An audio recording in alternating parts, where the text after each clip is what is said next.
and teachers and the students on the entrepreneur skills, startup skills, and incubation centers to make them entrepreneurs or employers, not just than employees. Above all these, higher education has a greater responsibility to make the young people socially aware and committed individuals. When we say socially aware and committed individuals, it does not always mean only about the society. Of course, the society includes the home itself. Hence, it should start from their home.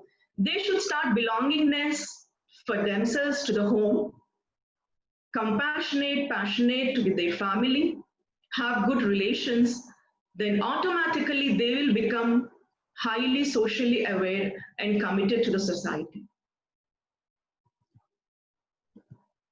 Right. We are all mentors here, we are all teachers here, we are all educators here.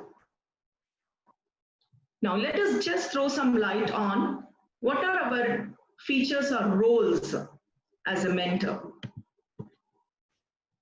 Of course, sound knowledge and keeping abreast is very important for a teacher or a mentor.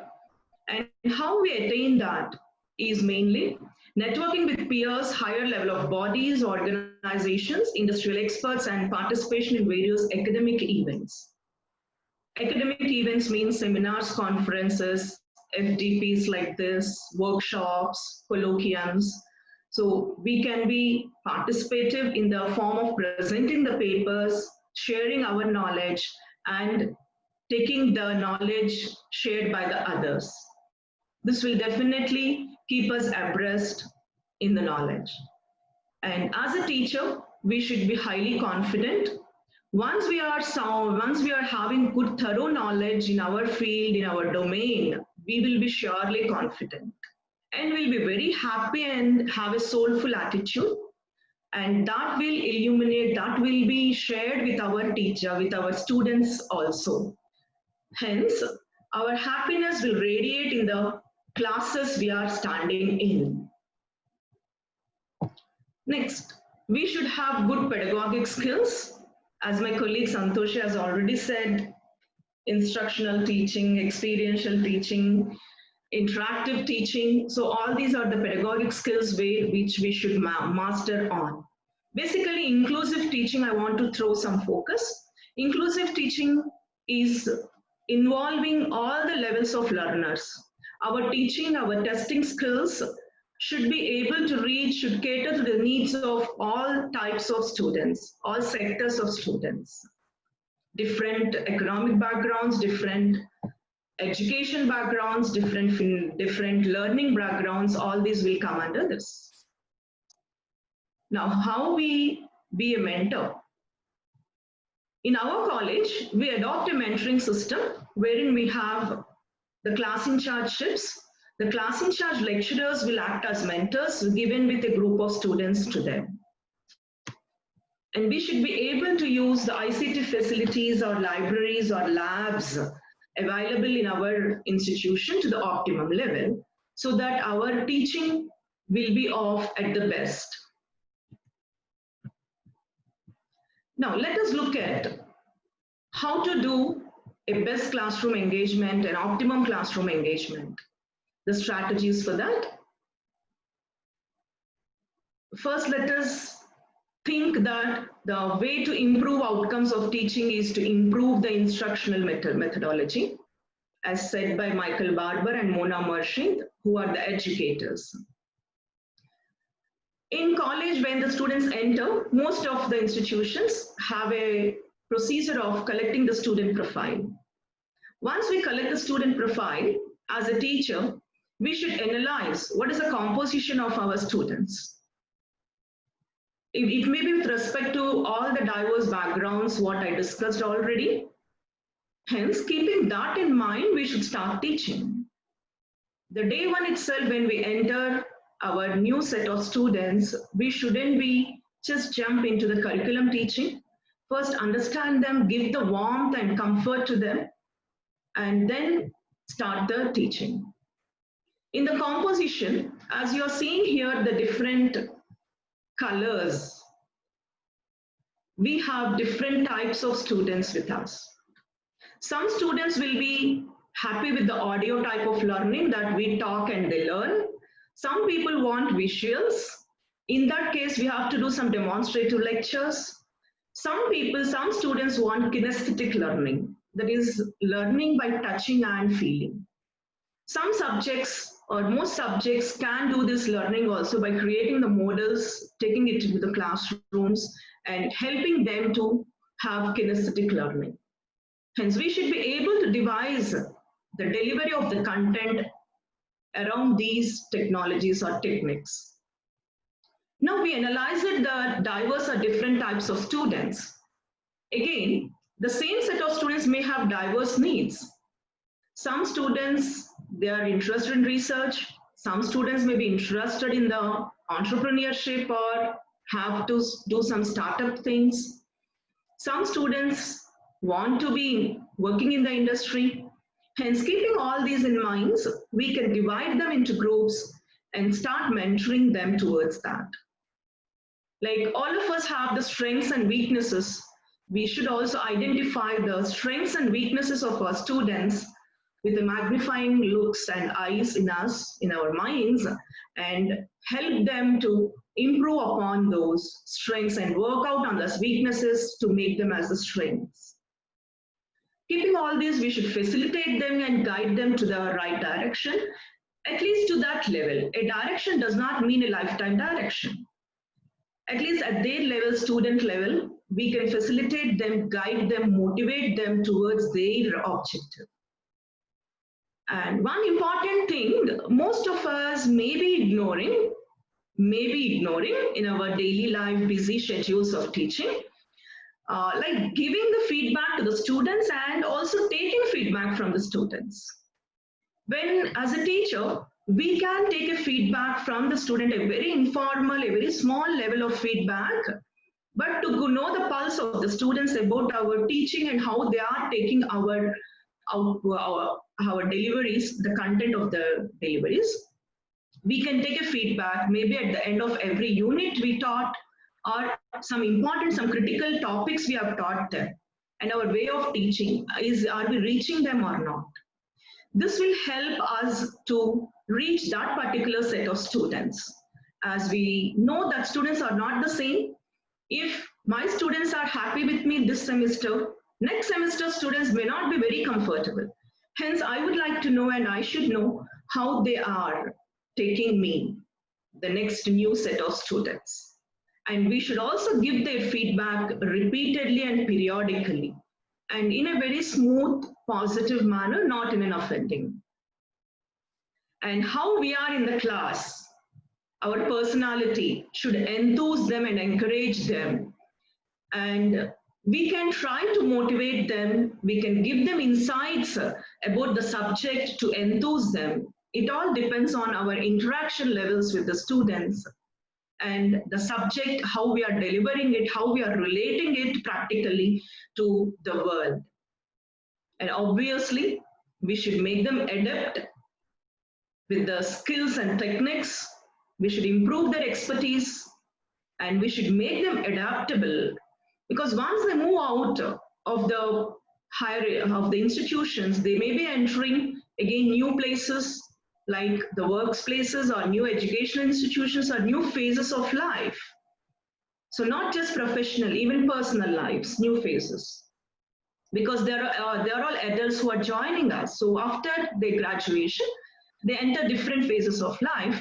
We should also make them adaptable to the environments outside.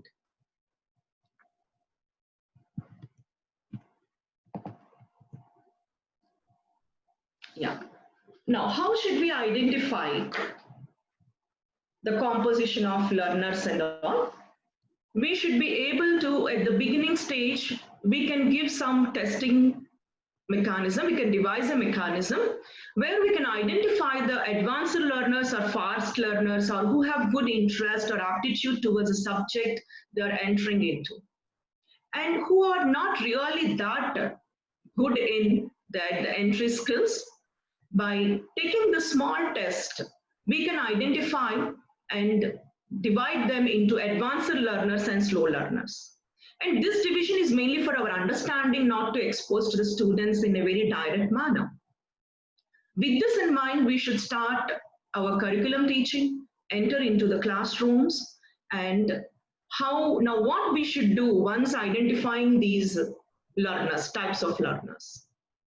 For advanced learners, we have case studies, the projects, peer tutoring, then preparation of question banks, participation of the students also in the seminars, conferences, and paper presentations.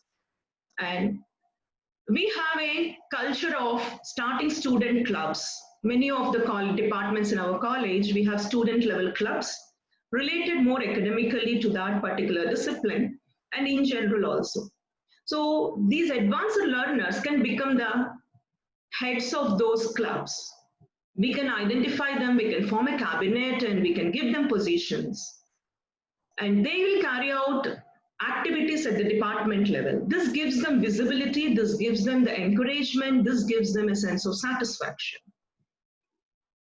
And also, we have many colleges have the committees, college level committees.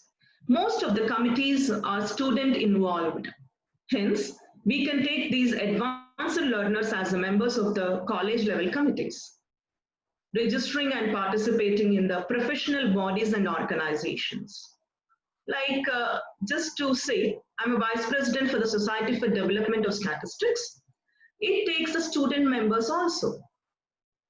Hence, this will broaden their horizons of thinking in their subject and the related fields. Once they are into these professional bodies and organizations, they'll be able to participate in different activities. And this gives them a confidence, a level of confidence. Maybe some more we can add to this, but this is what we thought or I thought and what we are doing in the college. Next, we have for slow learners. We want to bring them to the level of the advanced learners. Maybe in all the years we are attached with them by giving some personalized attention through remedial classes or tutoring. If it is permitted, we can embed in the existing timetable or out of the timetable. We can do this. And here for the advanced learners, I mentioned peer tutoring. So the slow learners can become the tutored, can be the peers to the advanced learners to learn properly. And when their peers interact, they will not have any hesitations in mind or inhibitions in mind to share their knowledge or to share their doubts or fears or whatever it is. They'll be more comfortable with the peers. This makes the groups for a better learning. And the teacher's responsibility here in peer tutoring or attaching to peers is constantly monitor them, how they are doing, these peers. Are they doing their given job or not? Or they're doing better, or we should be intervene in between and try to know the performance. And we should not take for granted that advanced learners will remain advanced learners throughout. There will be some reasons for them to slow down, to go down. Hence, the teacher should be very alert to identify such changes in their students and take proper necessary actions, bring them back into their positions. If slow learners are becoming advanced learners, and this is the objective we aimed at, we'll be happy. But we should be very careful about the advanced learners not going down. As Nelson Mandela said, education is the most powerful weapon which you can use to change the world. Now, what all we have discussed now, these are all directly related to the criteria 2. The criteria 2 states it is teaching, learning, and evaluation.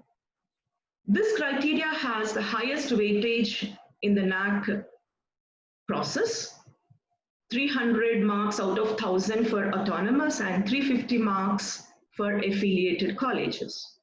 And the weightage is the same for UG and PG.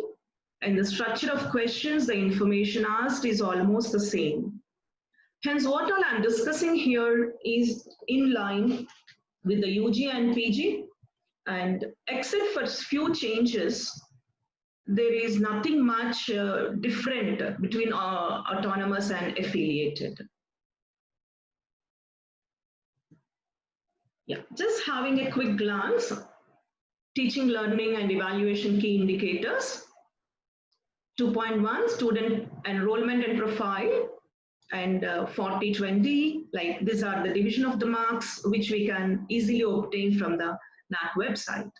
The parameters are mainly the student enrollment and profile, catering to student diversity, teaching learning process, teacher profile and quality, evaluation process and reforms, student performance and learning outcomes. And after doing all these things, whether our students are happy with us or not, NAAC will assess it very confidentially. It will be taken by NAAC itself. We only have to give the data of the students. Now, just moving to the first key indicator of teaching, learning and evaluation criteria, student enrollment and profile. How is it so related to the teaching? I'm sure the answer is there itself.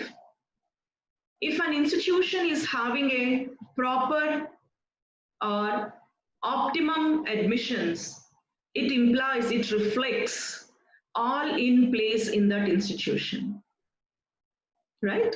So there is a good weightage for this key indicator here, student enrollment and profile. And the data is for all the 5 years to be given. And the two sub-indicators are average enrollment percentage and average percentage of seats filled against seats under different categories. It could be the social category or the PH categories. And these two are the quantitative metrics. Hence, the data need to be provided. Now, just let us go into each sub-key indicator. The average enrollment percentage for 5 years, the data what should be given is the number of students admitted year-wise and number of sanctioned students. If we can take care that the number of students admitted equal to number of sanctioned seats, it's almost we got the marks. Obviously, it indicates that our institution is in demand in the city. Hence, try for that you should fill the number of students sanctioned. The strength sanctioned is filled up completely for an academic year. And they are looking at 5 years data, not one data. Even if you are missing in 1 year, it will bring down our percentage. The document is list of students year-wise and duly certified by competent authorities. If it is a principal, the head of the institution, otherwise director, every institution has their own designated authority. Then the instructions or some documents they might ask is the sanction letter of intake and approved admission list year-wise and program-wise from the affiliating university. This is the data template we have to supply to them: program name, program code, number of seats sanctioned and number of students admitted. This is quite easy, and you get this data majorly from the administrative office. They'll have these records constantly updated, and you can get the data from the office records. Next, moving to the second sub-indicator, average percentage of seats filled against the reserved categories. Again, are we following the reservation policies or not? Some minority institutions may not follow the government reservation policies, but still everyone have some reservation policies. So this also that number of students admitted from the reserved category and earmarked for the reserved category as per the government rules in the last 5 years, in the recent 5 years. I'm not throwing much light on these things. These are the documents which will be ready with the office, which will be getting from the government and which are filed with our administration. Hence, we can easily get them from the administration. Main thing as a key, as an indicator in charge, as a criteria in charge, we should be able to try to tally the numbers. Hence, give it as a final document. And this is the data template we have.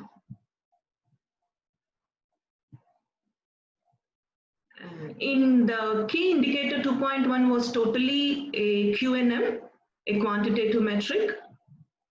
Key indicator now 2.2 is catering to student diversity. Here comes the main role of the teacher, what we have discussed in the previous slides, that how to identify the students, what we are doing to the different students, different levels of the students, what the student-teacher ratio, are we able to reach the students. In this, the first sub-criteria is assessment of the learning levels of the students and organize the special programs for advanced learners and slow learners. This is an quality metric wherein we have to write an essay of 500 words. The next one is a quantitative metric, student and full-time teacher ratio. Right. Now looking at this, assessment of the learning levels. We have discussed what are the different learning technologies, and we are going to see further also. A description of maximum 500 words about the programs taken up for the advanced learners and slow learners. So there is a limit of the words. We have to write the best possible way, put up, show all the activities, what you are really doing with proper documentation. So just writing is not enough. And this is the additional information we are going to supply to them in the documents form. The list of advanced learners and slow learners you have identified, and what are the programs you have mentioned for them separately, and how you are going to execute these programs. What are the timetables? What are the topics you covered? Attendance registers maintenance, especially for slow learners when we are taking remedial classes. We need to maintain the registers, timetables. And what are the topics covered? Assignments, what are the assignments you gave them?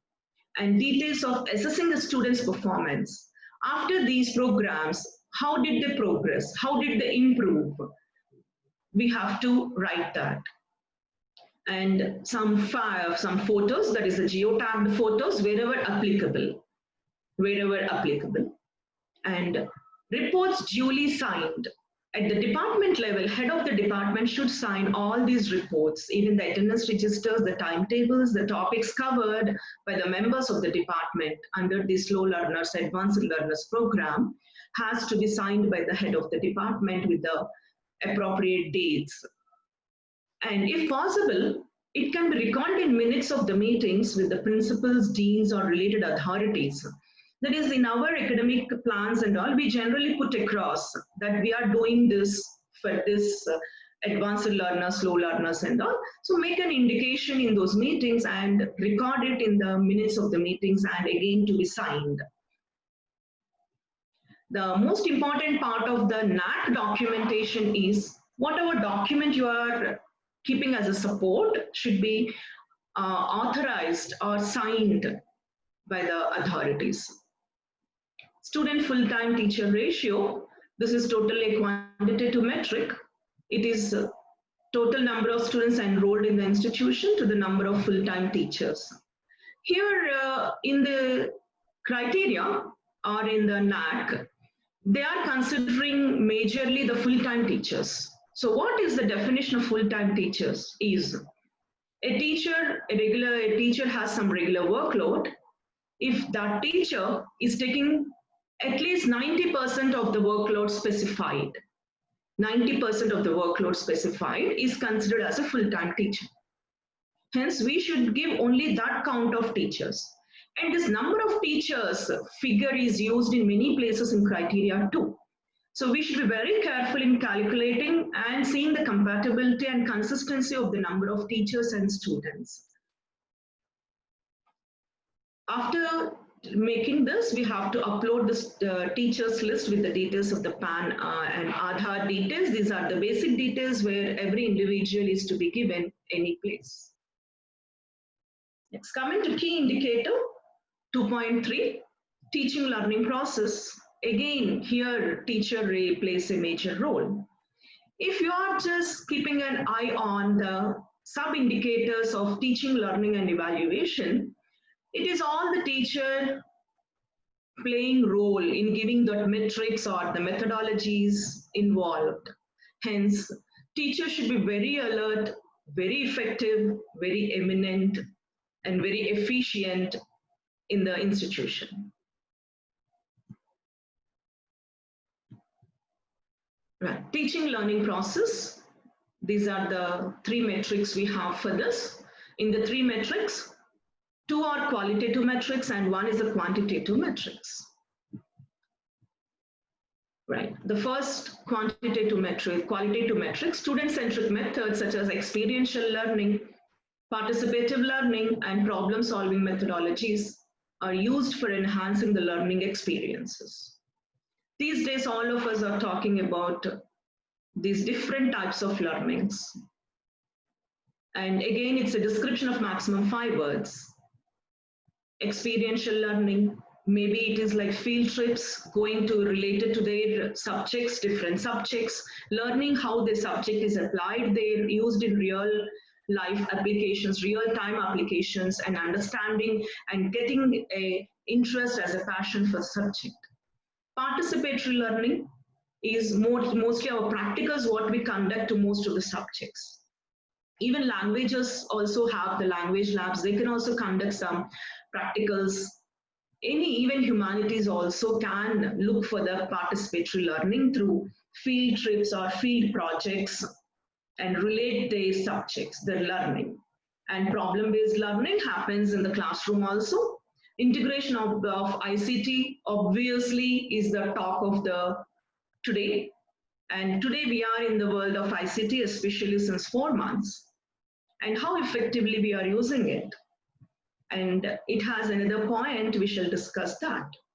And document supplying, after writing all the methods, the document supplied is the list of methods adopted, again, the list of students. If you are in for a field trip or a field project, the number of students, names of the students with the roll numbers, and the photos and the reports signed by the authorities. And our skills mainly lies in how we consolidate all the data under these 500 words. The most contributing data should be incorporated in that more than the flourish language or some more adjectives or like that. Now, just quickly, we'll have a glance of what are the student-centric methods adopted. Of course, assignments, seminars, this has to be focused by almost all of us. The seminars given by students in the classrooms will enable them to develop their soft skills, presentation skills, and increases their confidence levels to be on the stage. Because any profession you take, they need to be on the stage, talk, address a gathering in any profession. And if using the ICT effectively by the students also, maybe by PowerPoint presentations, and again by peer tutoring, role plays, quizzes. Peer evaluation is one new thing. I heard one of the HCU professors, who is the dean now in HCU, was sharing with me. He will evaluate the internals 3 times. He will distribute the scripts randomly to the students. That one evaluation will be done. Again, the scripts will be interchanged. Suppose a particular student has evaluated some roll number 10 script. Then that 10 script will go to another student, say roll number 2. So 2 evaluations will be done by peer evaluation. And 3rd evaluation the teacher will do. So here in this, when they are doing peer evaluation, the student who is getting the script of the others will get to know how they are answering, whether they are answering better or not, or how he can learn from them, or how he can help them. This way, the peer evaluation, if we take time, at least once in 1 semester for one small assignment, if we can do it, it will really, I told you that we have to enthuse the students. This also will take care of that aspect. Of course, group discussions, maybe it is time taking, still we can work on it with some strategy. And if we are prepared with all these things before we logging into the class, then these things will not be difficult and will not be so much of time taking. And involve them in the surveys, simulations of the data and exercises, conducting slip tests, small slip tests for 10 minutes in a class. Then mini minor research projects bridging the gap between the theory and practice. If we are undertaking any project, we can involve the students also in that. Like maybe advanced learners, we can try to include them. Organizing, these are some examples from our college, organizing financial literacy week, nutritional awareness weeks, consumer awareness weeks. And we have a culture, or many colleges have a culture of putting up a wall magazine by a department. And this is a work done by the students. Field trips, workshops, training programs, preparation of charts and models, and again, participation in the outside events, international, national seminars, and paper presentations. If we get an invite to participate in a seminar or a conference, if it is indicated that it is open for students, it will be good if we can ask them if they're interested to do, or motivate them if advanced learners are there. Even the other learners also can be included. Sometimes they may not be that efficient in the classroom, they will be good outside. So this is the responsibility of the teacher to take it to them. The management only can create an environment to us, can facilitate us, but it is we who has to carry it to the students. Then next it is up to the students how they take it then. Once they are enthused, motivated, I'm sure there will be students who will be happy to involve all these student-centric methods to improve themselves, to upgrade themselves, to show their skills. Right. Third indicator in this, very important indicator for these days, teachers use ICT-enabled tools for effective teaching learning process. Again, it is a qualitative metric. We have to describe it with best possible methodologies we adopt and best possible use of ICT methods we adopt in our departments. That becomes the institutional representation. And virtual laboratories are the words now coming up, especially under IIITs. We can use these virtual laboratories, simulating laboratories and all.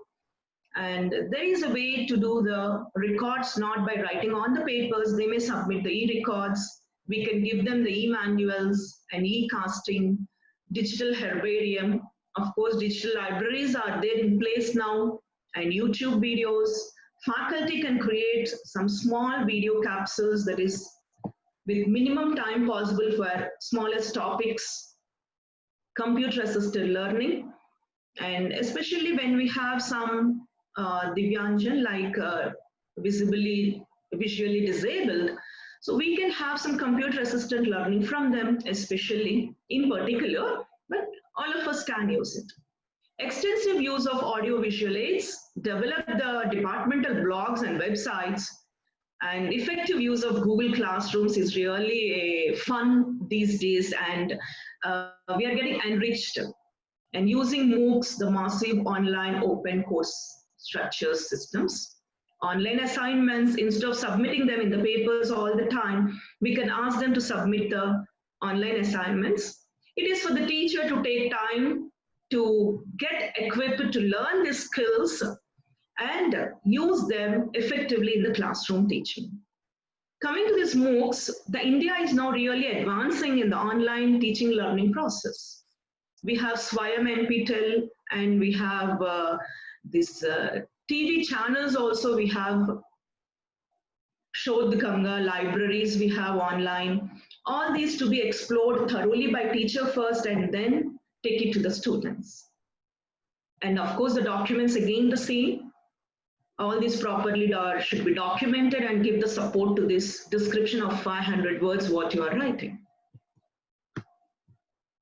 Next indicator, we have ratio of students for academic and academic and other related issues. That is, there should be a system of mentoring in the college. As I mentioned in the beginning, we should have a mentor-mentee relation between the students and the teachers. How we execute that is, like in schools and all, we have seen the class teachers. The same thing can be extended here definitely, as the lecturers being the class in charges, and that system or mechanism should be established in the institution. Then the teacher will carry it on effectively. So there should be a system wherein a teacher becomes a mentor and will be given some students, a set of students with whom the teacher will be regularly interacting and mentoring them, not just only towards a subject, but towards even their life, any personal problems and all, they can confidentially share with this mentor and help them to develop and progress. And these are the documents, copy of circular pertaining the details sent by the principal and signed by the mentors and approved, and report. At the end of the day, we should have a report of what has been done in the semester or the year. Key indicator 2.4, teacher profile and quality. This is maximum of all quantitative metrics. The full-time teachers, and again full-time teachers, 90% of teaching should be there. So every department and institution at large have some sanctioned posts depending on the strength of the students and the workload. Hence to that, whether you are filling, the management is filling that sanctioned post with the full-time teachers or not is there, because full-time teachers can do a complete justice to the students. That is the motive of the NAAC asking this parameter, not just for anything else. If there is a part-time teacher, may not have focus on the students, hence full-time teachers will always benefit the students.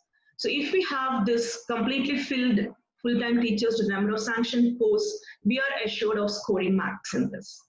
And appointment letters is the major document for this, and with the signatures of the authorities, and these are the documents to be supplied. Next, average percentage. Now, how you say that your teachers are high profiled?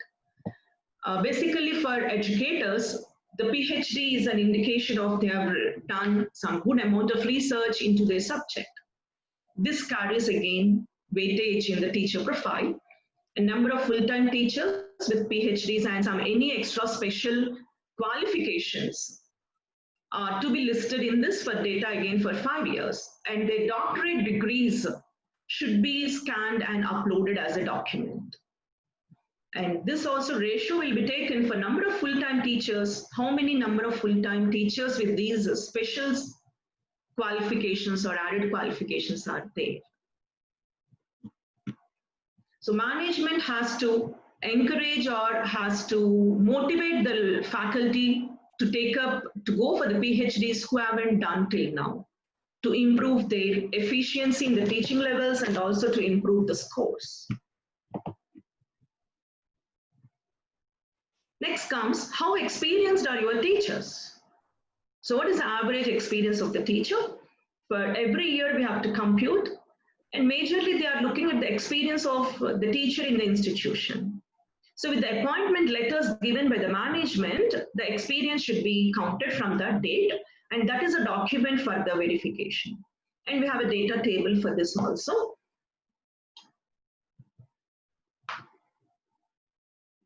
Next, key indicator 2.5, evaluation process and reforms.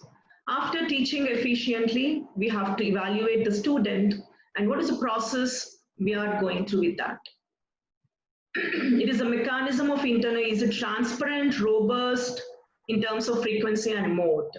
This is again a qualitative metric, the description. So what has to go into this qualitative metric?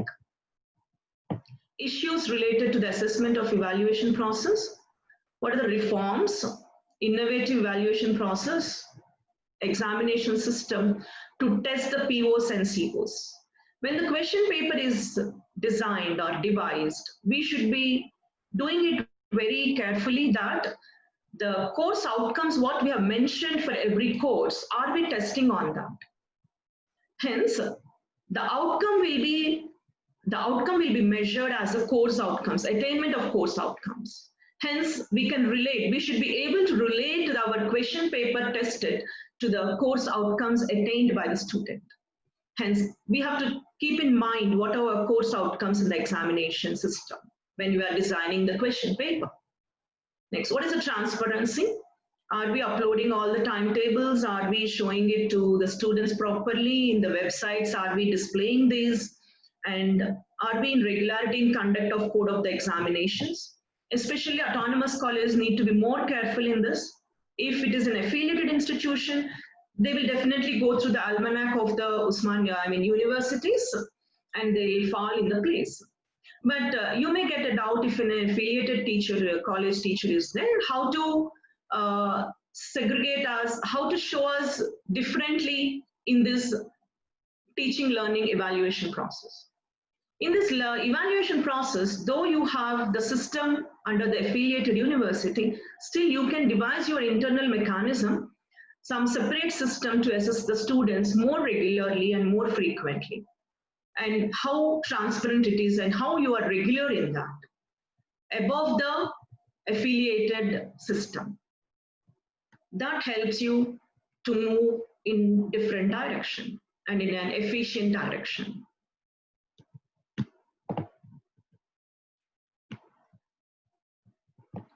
Next indicator, student performance and learning outcomes. Here comes the course outcomes and pass percentage of the students. These two, there are three sub-indicators. These two indicators are the quality indicators again. Program and course outcomes, we have to display on our website. If you are under affiliated or affiliation of some university also, if suppose the course outcomes are not written in the syllabus produced by them, supplied by the university, you can write the outcomes of your courses. And altogether, you can devise some program outcomes. You can outline some program outcomes. That way, you should stand different. And how we are attaining them. Like every institute will have their own mechanism of measuring the attainment of program outcomes. And we have to elaborate, give detail of that structure or outline how we are going to measure the program outcomes. In this attainment of program outcomes, the performance of the students and the feedback system will come in picture. The feedback given by the students to the teachers and feedback we take from the other stakeholders like employers, parents, peers and all that also will be measured quantitatively and included as a component in measuring the program outcomes or course outcomes. And what is the document you need to produce to this? Of course, website will be there with the displayed course outcomes and program outcomes, and also every department will have that documents with them. And how we have attained that mechanism, what I discussed with you, the result of the students, the performance indicators of the students along with feedback, one should devise their own mechanism to know whether the outcomes have been attained or not. So the main metric in this we can produce is the number of students appeared and number of students passed. Next, average pass percentage for last 5 years. Every year, the final year students, the outgoing batch students' results should be taken, not all the students. So if this is 2019-20, the result of the students passing in 2020-20 March has to be considered and finally and should be tabulated. And if it is from the university, that report should be certified by the controller and should be produced. And there is a data template for this. Now, coming to very important point, student satisfaction survey. After doing all these institutional practices and teacher efficient, everything is good, right? It is good from our side. We have augmented the curriculum very well. We have good infrastructure facilities. We have efficient, eminent teachers in place. But are we reaching our stakeholders or not? The main stakeholders are the students. Hence, the NAAC has given good weightage to this student satisfaction survey, and it devised its own mechanism. We are not involved in this. It takes an online survey regarding the teaching learning process. In this, there may be some 20, 21 questions, and all these questions are centered around teaching learning. Teaching learning, how happy they are with the teaching learning, how comfortable they are, what are the inputs they are getting, are they happy with that? What they joined the institution with some objectives, with some expectations in the mind. Did they meet them? And all these questions are on Likert scale quantitatively. One open-end question will be there. There they can write anything about the teaching learning process in the institution, how happy they are or how happy they are, whatever it is. It's an open question paper given to them which they can write about the faculty and the institution. And to this, once we submit our SSR and all, the NAC will reach the students with the data we give to them. We have to give the data of the current year students. Name, class, gender, of course, student ID, Aadhaar ID, and these details. Here, we be little careful. Let them give their personal email IDs instead of giving the college mail IDs. If an institution has their domain, better not give that mail IDs to the NAC. Ask the students to give their personal mail IDs and supply that information to the students, because it will be shown that they'll have done this feedback survey independently without influence of the college people. But our role is, we should know the pulse of the students first, how happy they are, right? Further, we should be organizing, we should be taking the feedbacks frequently. Frequently, I mentioned the word frequently. They should be able to understand the questions also. Sometimes there will be some limitations from the students where they don't really understand the questions properly and may not use the Likert scale in the expected manner. They may use it in the reverse manner also. So once we devise some feedbacks, what we want to do actually in that lines, then students will get acquainted with answering, giving the feedback. I don't say that they're very innocent. Of course, they are smarter than us, but still there will be some students who may not be able to do. Here, NAC will take a stratified sample, a random sample. They take students covering from all the disciplines, all the programs. They take few students very randomly. They send the student survey forms, satisfaction survey forms, to their mail IDs directly. So the student will get the mail ID. And once we are in that assessment here, we have to, at that juncture of time, we have to keep reminding the students that you will be getting a student satisfaction survey from the NAC and try to attend that. If a proper, I think minimum 20 to 30% of responses they should get. If they don't get that, if they don't get responses, then we lose out on that, and which is not there in our hands, which we cannot do anything. So we have to train the students, we have to tell the students that if you get such a mail, kindly respond. And they have to get into habit of giving feedback. It may be anything, but they should be able to give a feedback. Broadly, these are the ideas which I wanted to share about the criteria. And I want to throw some light on the feedback mechanism and how important it is in higher education. Now you have seen that NAC has incorporated a student satisfaction survey which has marks, and it takes very independently. No college involvement, no institution involvement in that. Then we should have a good feedback mechanism, because this feedback mechanism, mainly feedback in any state of life, in any stage of life, even if we are doing the smallest work at home or outside, we would like to know how it is perceived by the others, right?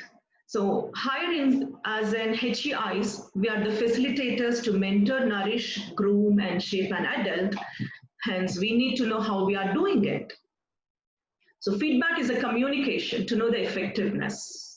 As I discussed with you already, frequent feedbacks by a student to us and by a teacher to a student will help us to grow together.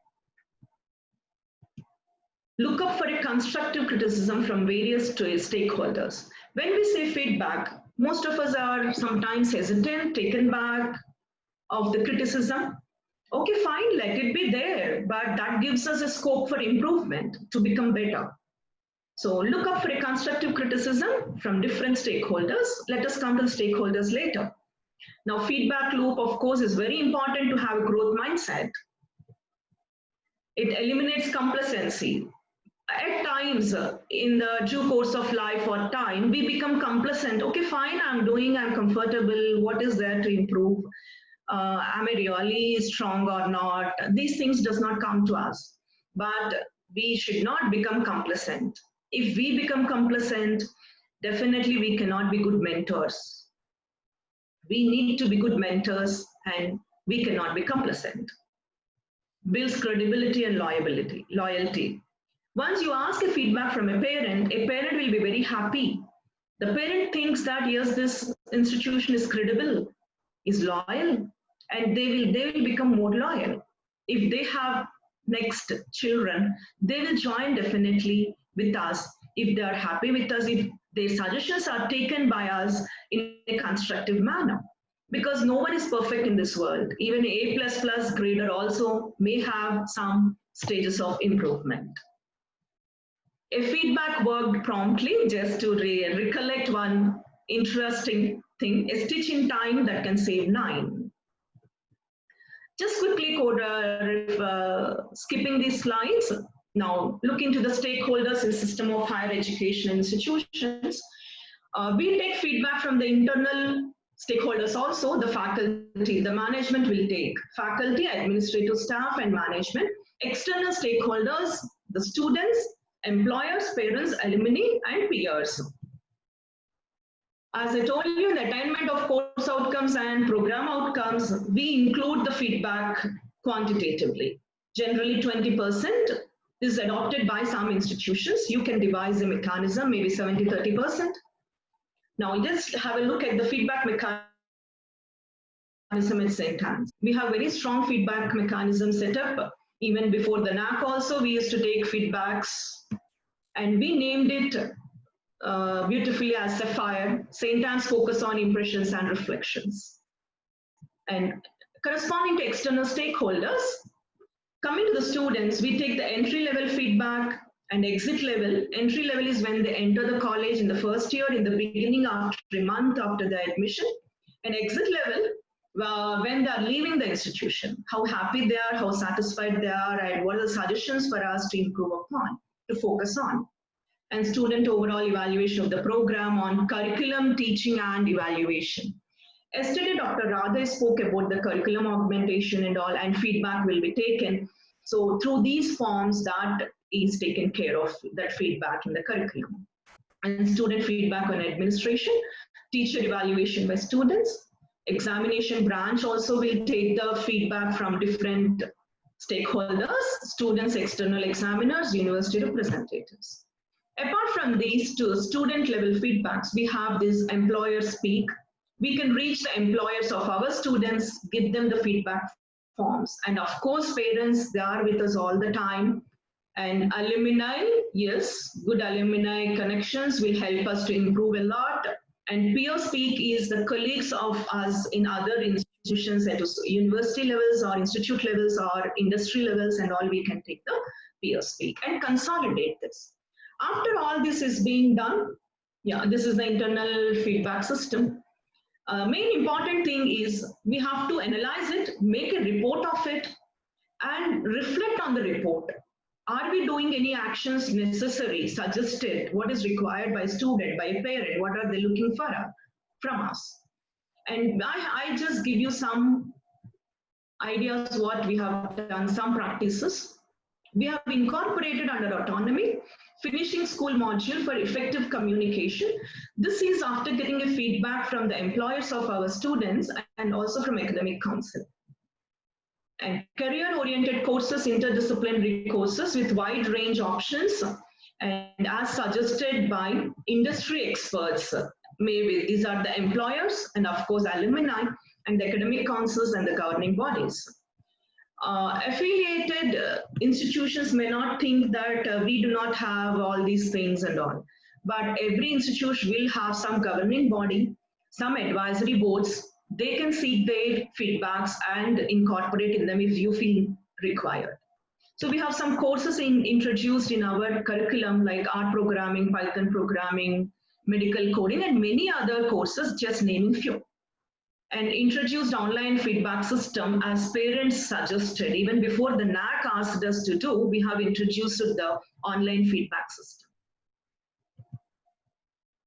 And these are the many action taken reports are what we have incorporated and how we have improved the system from the feedback.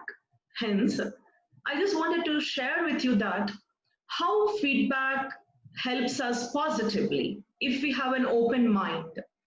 Unless we are open to taking feedbacks, giving feedbacks, we have no time to improve. Unless we improve, we cannot exist in this system or in this world or in our own life. Every person has to improve from day to day. Feedbacks helps us in that. So don't ever say there is no time when you are asked to feedback. Give the feedback. Take a feedback, give a feedback. Of course, Bill Gates himself, he says, we all need people who will give us feedback, and that is how we improve. So once we take Bill Gates as a role model to our students or to us, definitely we all also look forward for the feedback and constructive criticism from them.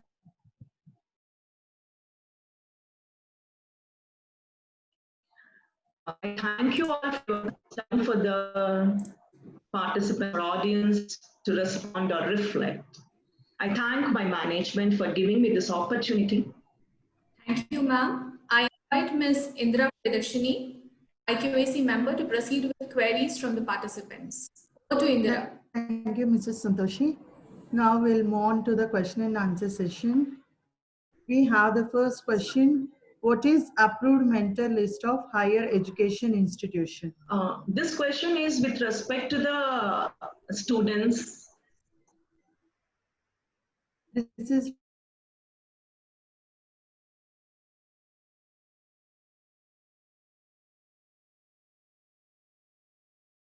from Dr. Mentor list of higher education institution mentors. I mean, what is the list of mentors as the lecturers in the institution itself? Here, as I discussed, we should have some mechanism established in the institute as class in charge lecturers may be made the mentors to the students, and we will be giving allotting some students to these teachers. It's not that all the students will be given to only one lecturer. If I have a class of 90 students, it does not mean that I'm the mentor for all the 90 students. The students will be divided among some 2-3 lecturers who are the class in charges, and they will be the approved mentors to the students. This is in the institution student-teacher mentorship. When you come to the institution levels, the institutions will become mentors under the UGC once you apply for that. That's a different pathway, actually.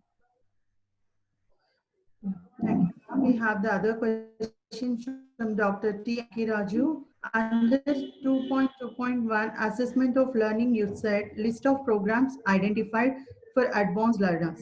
Does it mean activities for them or separate programs offered by the institution? Please clarify me.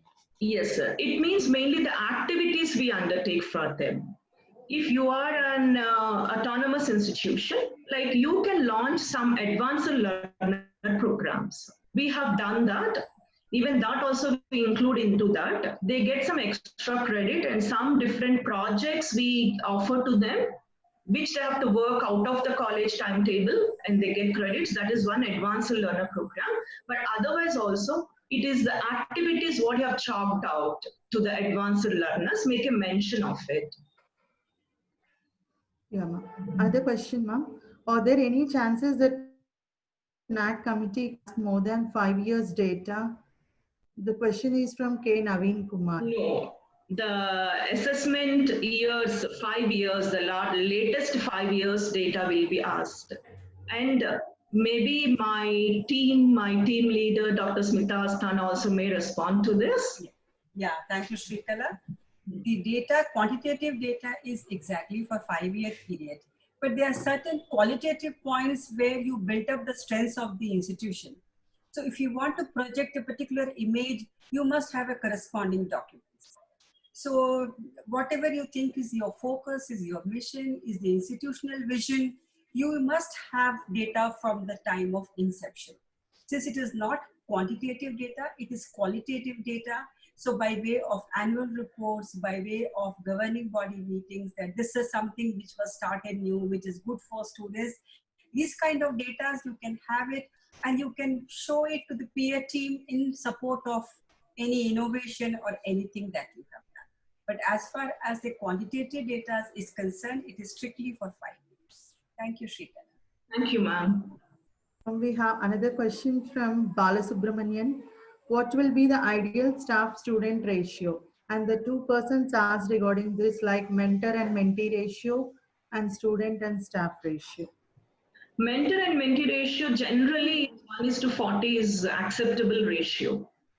Even student teacher ratio also, and we are adopting that. And I heard, yeah. 25. Ideal is 25.